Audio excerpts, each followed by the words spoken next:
Team India all time best cricketer Sachin Tendulkar కొడుకు అర్జున్ టెండూల్కర్ క్రికెట్లో ఇంకా తన ఉనికిని చాటుకునే ప్రయత్నంలో ఉన్నాడు.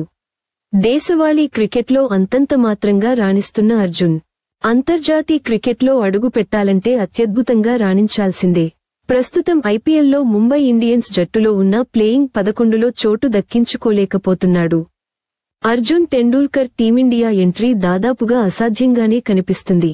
అయితే భారత మాజీ క్రికెటర్ యువరాజ్ సింగ్ తండ్రి యోగరాజ్ సింగ్ అర్జున్ టెండూల్కర్ మరో క్రిస్ గేల్ కాగలడని అన్నారు. గతంలో అర్జున్కు శిక్షణ ఇచ్చిన యోగరాజ్ సింగ్ తన అనుభవాలను పంచుకున్నాడు. అతడిని బ్యాటింగ్పై ఎక్కువ దృష్టి పెట్టమని కోరినట్లు వెల్లడించాడు. సచిన్ వెళ్లి యువరాజ్ను శిక్షణ ఇవ్వమని అడిగితే అర్జున్ మరో క్రిస్ గేల్ అయ్యే అవకాశం ఉందని కూడా ఆయన అన్నారు. యోగరాజ్ మాట్లాడుతూ అర్జున్ విషయానికొస్తే నేను అతని బౌలింగ్పై తక్కువ దృష్టి పెట్టి బ్యాటింగ్పై ఎక్కువ దృష్టి పెట్టమని చెప్పాను. సచిన్ అడిగితే యువరాజ్ సింగ్ కాదనడు. సచిన్ కొడుకుకు యువరాజ్ 3 నెలలు శిక్షణ ఇవ్వగలిగితే అతను తదుపరి క్రిస్ గేల్ అవుతాడని నేను పందెం వేస్తున్నాను.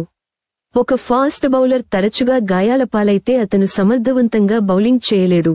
అర్జున్ను కొంతకాలం యువరాజ్కు అప్పగించాలని నేను భావిస్తున్నాను అని అతను క్రికెట్ నెక్స్ట్తో చెప్పాడు. అర్జున్ ఇటీవలే జరిగిన దేశవాళీ క్రికెట్లో అత్యుత్తమ ఫామ్లో లేడు. 2024 నుండి 25 విజయ్ హజారే ట్రోఫీలో 2 ఇన్నింగ్స్లో 40 పరుగులు చేశాడు. బౌలింగ్లో 3 మ్యాచ్లలో 4 వికెట్లు పడగొట్టాడు. రంజీ ట్రోఫీలో 3 ఇన్నింగ్స్ 17 సగటుతో 51 పరుగులు చేశాడు. అయితే బౌలింగ్లో అద్భుతంగా రాణించాడు.